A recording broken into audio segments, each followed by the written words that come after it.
What's up, people? Welcome back to the channel. Oh man, okay. We got Battles of Legend. It is out, and I'm just gonna I'm just gonna say it straight, man. These ratios really suck.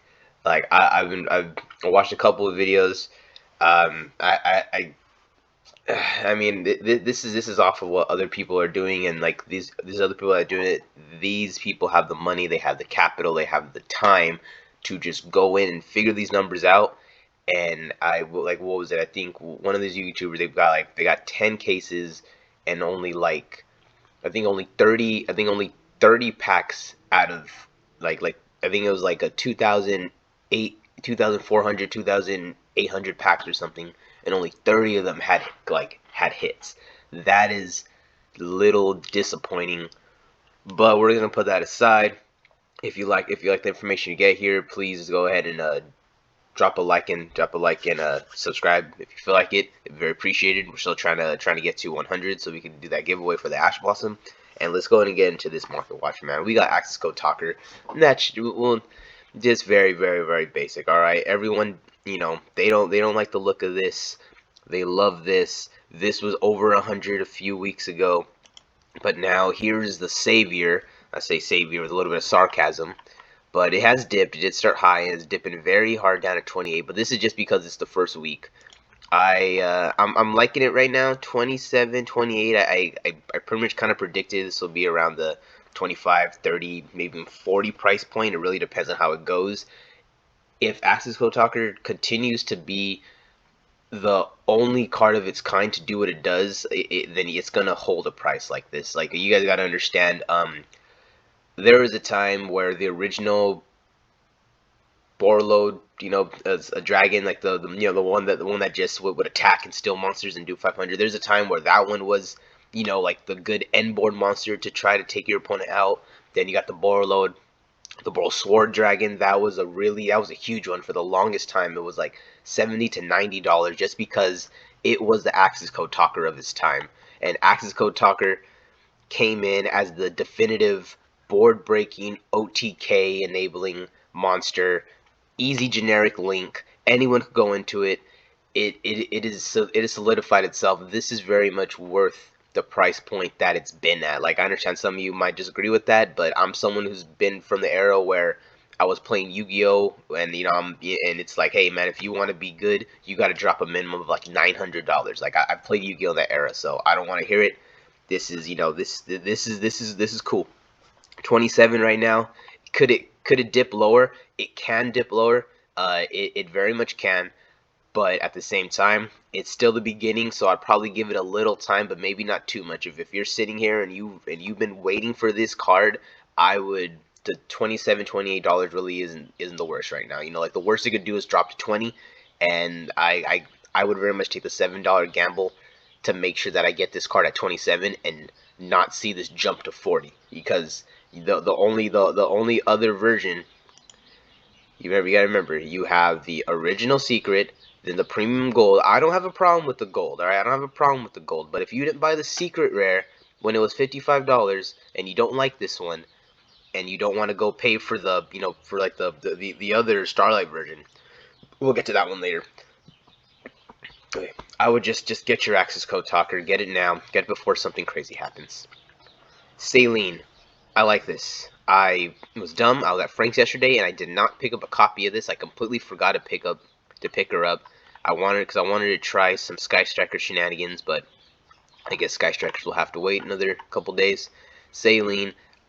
She's still a little high. I could see her dropping a little more just because she was only expensive because she only had the one printing. She wasn't expensive because every deck user. She was expensive because she had one printing, and if you played Sky Striker and you wanted to go into Access Code Talker, you needed her. She was basically the way that the one card Access Code Talker was the way. That was the way Sky Striker was like competing in that in that little time frame in the beginning of the summer, or actually maybe more the beginning of the summer. There's been a couple little small like intervals of time where Sky Striker just came up as a really good rogue strategy, and that's because they are not only able to grind, they're able to like gain their resource back very efficiently, and they could go into Access Code Talker with only one card. So you literally just have one card Access Code Talker. you have amazing recyclability, and you have the grind game. Yeah, so Skyscraper. This right here, good copy. If you're looking to get it, if you're desperate for it, go ahead and get it now. But if you're not desperate, like if you're like me, you're just kind of, it's like a side option. Maybe wait. I can see this dropping down to like $5, even $4. All right, Borreload Savage Dragon, another card that I'm happy to see reprint. You got the Ultra Rares at 12, the Prismatics here at 15. We're just gonna go off what we see here. And then this one right here, it's dropping to 7. I think I predicted this one to go to 5, so I would wait on this one because this is a boss monster that was already I wouldn't say it was on its way out, but it isn't like a boss monster that like Access Go Talker where like everyone's trying to put in there. This is more a boss monster where you could only use it if you ran some kind of synchro package. So and also if you ran a pure synchro package, then this card wasn't good either because you need a link to like to enable it to a negate ability. So I can see you could take your time on this one. This one's not as bad, but the meta is the meta. Yu-Gi-Oh's Yu-Gi-Oh. You never know. If you're desperate, 7. This is half price at what it was. No, this is less than half price because these were like over $20. So this is like this is probably at 40% of what it was a couple weeks ago. So if you feel comfortable with this and you like that, go ahead and jump on it. But in my opinion, I think if you think you could probably wait a week or two and probably get them like maybe $3 to $5. F-Zero. Here's another card to where it wasn't super. It was super expensive. I think it was like $40 to $50 back when Tri Brigade was really good, and then it kind of dipped to like the $30 to $20 range because it was only used in like random rogue strategies, like like birds, Tri Brigade, and stuff. What was there was one other deck, I forgot which one, that I saw that was using this the future. But for the most part, it was really only used in like 1, maybe 2 strategies. So it only held that high price point because it was an ultra from a set that like it was just an ultra from a set, and it was a negator. So seeing this right here at this price point, you got the original one. I like the original ultra print. I do. The secret looks nice, but I love the look of the darker one. So I probably would rather go for the original art personally. But like I said, if you don't care, you've been waiting for this card. It's at $4. I could see this dropping even more. I could see this being I shouldn't. It's Utopia. It's Utopia, but if this card stays being used the way it's used right now, with literally only used by like 1 or 2 other decks, then you could probably wait till maybe next week. Go pick it up for a solid $3 to $4. I think this is a good price point. If you want it, I'll jump on it. These were $20, so this is 25% of what it was, and you get a rarity upgrade technically if you like that. So yeah, like I said, if this is your preference, jump on it. If this is like a card for like a rogue deck or like a side idea, then yeah, maybe you want to wait a couple days, see if it'll cool off a little bit more. I could very much see it. You have 445 already. Like there's already people that are posting it even lower. So just give it a little bit of time. 425. 425. Probably, yeah, give it time. Maybe you might be able to get it for like $3. Because right now with shipping, it's about a $5 card. So yeah, that one's on you. Toon Blackluster Soldier. Not going to talk about this one. This is not really a meta relevance card. This is more of just, it was very expensive because it had its 1 printing. That was it. You had your 1 printing, and if you played Toons and you wanted to use them, and I think he was using the Toon strategy, and it's just, you have to. You have no freaking choice. So this was an expensive card for a bit. I think it was over $25, but now the original's 12, and these are now at $8. So if you're a Toon player, and if you're a Toon player, you probably already have this card. But if you are thinking about being a Toon player, and you have a lot of stuff on the side, and you're just waiting for some of the other expensive stuff to go down, here's your op. I would just jump on it. Very much would just jump on it. Chaos Space. This card right here, I was very happy for this reprint because I have been wanting to try out a new Dragon Link strategy, just kind of changing it, like using similar Dragon Link card, but maybe changing up the way you do it to kind of make it flow more with this tier 0 Ishizu. And Chaos Space has been a card that I wanted to get, but they were like, well, I think they're almost $15 for the supers, and I was just like, what? I was like, yeah, no, there's no way in hell I'm gonna sit here and pay that much. But it got reprinted, so yep, this is awesome. It's like a Foolish Burial for Light and Darks. It is very useful as Then you draw one card, and when it's in the graveyard, so if he gets milled with the Shizu, it has use. If it's in your hand, it has use. So yeah, this is a very good card. I could see this going up. I could see this going up. I could see this slowly crashing down because no one's really using it, no one's paying attention to it, no one's really caring about it.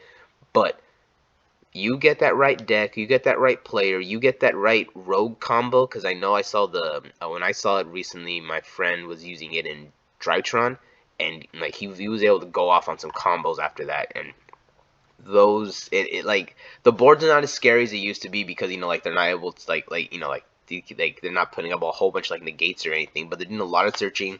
They got a lot of fodder, and they end up with a lot of things that like they're able to negate the field. Like it's wild. It's wild with the different things they can do depending on the build. So let's just keep an eye on this guy. We're gonna probably maybe throw him in every market watch and see what's gonna happen. I could see this dropping down to $2, and then the second it does, I'm gonna start picking them up because I could see, because this could be just like when it first came out, where I hoarded these. I got these. They were going down. They were going down, going down, going down, going down. They were like $2-3, and I started hoarding them. I had like 7 sets of these things, and then they shot up to like 7 a piece, and I started selling them. And I'm dumb because I should have held them again because they end up shooting up higher. So yeah, just this is a card that has potential, and it's also a rarity upgrade. So yeah, like if these drop to like 3 solids, I start picking them up. But if they're at 2, oh boy, I would start getting playsets upon playsets upon playsets.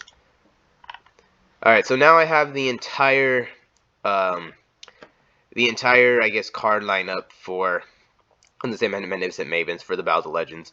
We're gonna probably do a separate market watch one of these days just to go over some of these really nice cards that I really like. There's some cards that I want to invest in heavily, and there's some cards that I wish I would invest in, and some cards that I had already invested in and I had really won on. So I'll probably share some of my experiences and some of the things that I look for and when I want to invest in Starlights. Because every once in a while there are Starlights that I do like investing in.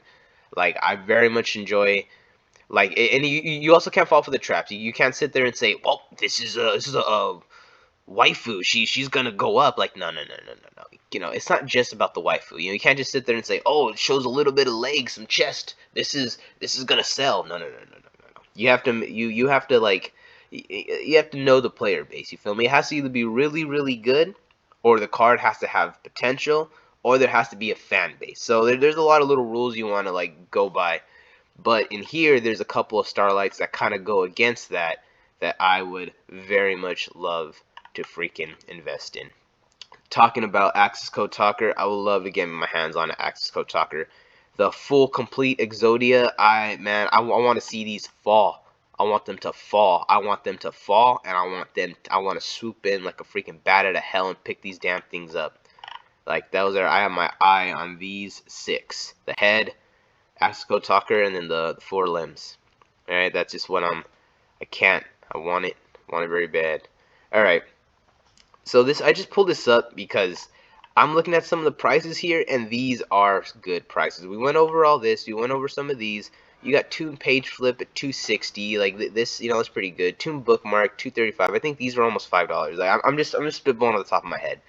But right here, $145 on the Kisi kills. This is it. Yes, if you wanted to pick these up and you didn't have the chance, I would just go for it now. What's going on here? Okay, what the heck? Freaking Slowtopia over here. Alright, so look at that. 82 cents on the Leela. That's just perfect. That's all you need. The rank 4 I already got reprinted. Everything else is available. Very much, I would start looking at the cards that did not get reprinted. So maybe we'll do another market watch today, kind of going over some of these other stuff that might be going up. But yeah, these prices right here, look at that. My captain went way lower than I expected. Egypt chain at 20 cents. These are like if you want to go for it and you want to pick up some of these stuff, these are very low, very, very low. You want to ultra Bora 20 cents. This is good. These were like, man, these were like $5, $6, $7. These were even money too. Like a lot of stuff is down. Look at Totem Collector. There are some good reprints. There are some right here. This was a very good reprint. I like this reprint right here. That was awesome. There's some good reprints in here, guys. If you wanna go pick these up, you pick some reprints up for very, very cheap. Fill your binder up for cheap. Magnificent Mavens. I brought up Magnificent Mavens. And we're not going to go over these. These are blah, blah, blah, blah, blah, whatever. I'm looking at these right here. Look at this. $25 a box. These boxes. I was telling people that this might be a good investment. Now, here's one of those things where it has the waifu element, but not only the waifu element, you have the random packs, which people like the packs. Here's the thing though. The reprints in this set were amazing. I kept telling people like, "Yo, buy a case, like, or just a display, just to hold." This is good. You got good staples being reprinted that are very easy to get, and you got staples that are getting reprinted in these nice rarities. On top of that, you have the Tier 0 strategy. It's only slow. I don't want to call anything right now, but 20 like last week they were like 21. Now they're slowly starting to creep up. I would not be surprised if these end up like $30 a box. I wouldn't be surprised. I wouldn't be surprised if they're freaking $30 a box. You feel me? I would not be surprised if you get them at $30 a freaking box. That is just look at this. Look at the value you get right here. And it is. And I've had boxes where like I open it and I'm like, I get a tactics, I get a lightning storm, an evenly match, and a permanent skill drain. I get all these cards in one freaking just box. The ratios were pretty good in here. Like they weren't the worst. They weren't crazy. There were some short prints. Like these were hard to find. These were there weren't a lot of these. There weren't a lot of these. There weren't a lot of these. I get it, but there were a lot of these. There were a good amount of these. Good amount of these. Good amount of these. Good amount of these. Like these weren't the hardest to get either. So there is some there's some value. There's something here.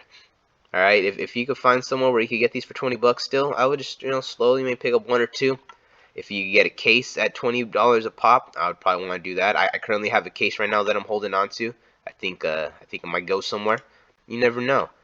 Oh my God, Necrovalley. Tell me why. Tell me freaking why. I'm over here during the week. I'm busy. I was going to. Okay, I don't want to be excusey, but I wanted to do a market watch earlier, talking about freaking Necrovalley, talking about how what we are probably going into a floodgate. Well, we're already in a floodgate format, but I'm like, why is no one thinking about freaking like the only floodgate they're thinking about when it comes to field spells, they're like, oh, Mystic Mine, Mystic Mine, Mystic Mine. I'm like, dude, there are a whole bunch of floodgate freaking field spells out there, and here is one of them. And it's all they already look at they already freaking went for it. Thieves, thieves, look at this. I'm about to dig. I already have like there's 3 copies on the desk right here because I had some, but man, I am going back in the box. I'm gonna pull them all out. About to pull all the mod plays, put them up.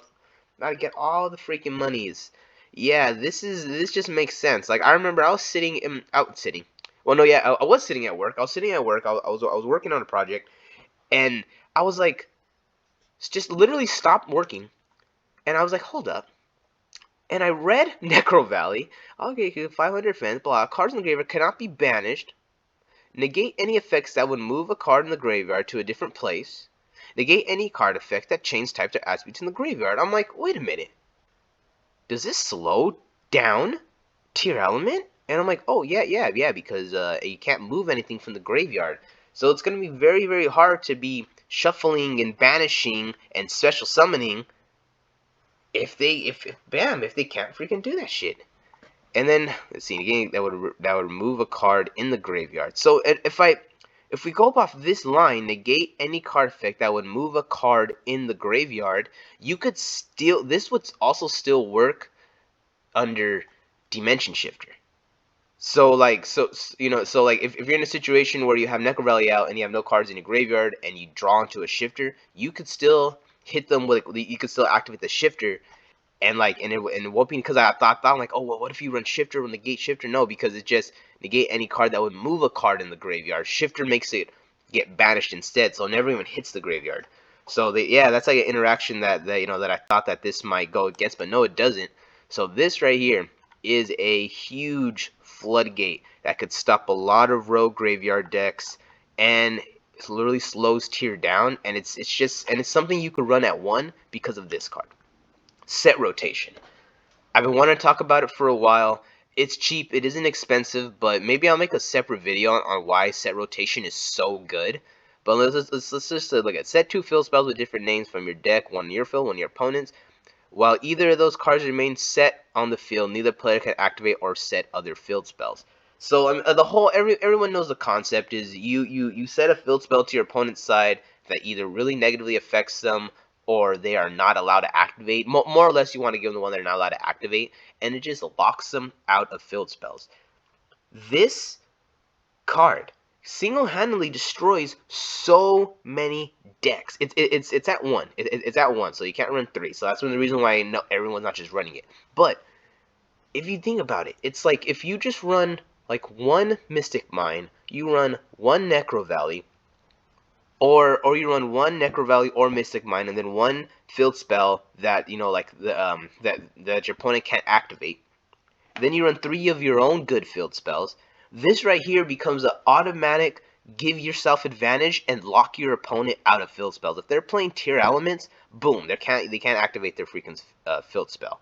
If they're playing anything, even if it doesn't really necessarily need a field spell. Oh, if they're playing Flu, they're playing Flandreese. They're not. Bro. They're playing Flandreese. You don't let them put a field spell. Literally, 40% of their power goes away. Like a lot of maybe not 40, probably like 30% of the power of that deck goes away. The deck goes from like contending to barely hanging on if you're able to like take away their ability to put up the field spell. And then on top of that, if you're able to set rotation into not either your own field spell that gains you advantage, or you're able to search into something that just you can do it to like stop your opponent, because it's a freaking it's a quick play. So you on your turn you activate it, you could get them there, and then you flip it up. Like if you had like Necrovalley, you could set a field spell that sucks on their side, then set yourself Necrovalley. Boom, they're not only is your opponent locked out of using field spells, but they're now under Necrovalley. So the potential of this card is crazy. The super rare is six to they got the mod plays at $6-7, light plays at 5-6, near mints at 13s. So if you have like a nice near mint copy where it's not all messed up, because these came out a very long time ago. These were in Astro packs, I believe. Yeah, no, OP. Yeah, no, never mind. No, I thought they came in Astro for some reason. Yeah, OP. Oh yeah, these came out. Yeah, they're not. They're not. It's not as old as I think it is. Never mind. But yes, that is yeah, that is crazy. $13 for a super rare set rotation. These are available in other rarities. So like I said, don't trip. If like I said, they're very rare, available in commons, rares, and everything. So it's not hard to get. The only thing is the hollow version and its potential. These, maybe like there's a lot of copies, but maybe we could see them all at $1 if people start to use it, or maybe it goes back to 3. All right, guys, I've been talking for long enough. Thanks for sticking around. Don't forget to like and subscribe. We got the giveaway going on. Sorry about some of the late uploads, but life just gets in the way sometimes. But that's how it is. I'm gonna try to go ahead and get another one out today after this Marco Watch, talking about a couple things, maybe the format, maybe talk about set rotation. We'll see. Peace out, guys, and I'll see you in the next one.